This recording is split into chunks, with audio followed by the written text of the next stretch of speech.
ഈ വകുപ്പ് കൈകാര്യം ചെയ്യുന്ന മന്ത്രി ശ്രീ അടൂർ പ്രകാശ് ഈ കാര്യത്തിൽ പ്രത്യേകം ശ്രദ്ധ ചെലുത്തുന്നുണ്ട്. അദ്ദേഹം മുമ്പോട്ട് വച്ചിട്ടുള്ള നിർദ്ദേശങ്ങളൊക്കെ ഗവൺമെന്റ് അംഗീകരിച്ചിട്ടുണ്ട്.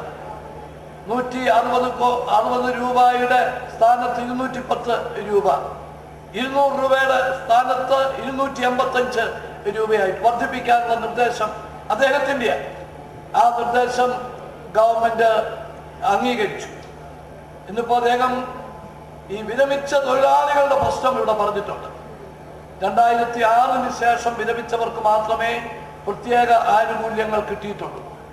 അതിനു മുമ്പ് വിരമിച്ച തൊഴിലാളികൾക്കും വിരമിക്കൽ ആനുകൂല്യങ്ങൾ നൽകണം എന്ന ആവശ്യം അദ്ദേഹം ഇന്ന് ഇവിടെ ഉന്നയിച്ചിട്ടുണ്ട്.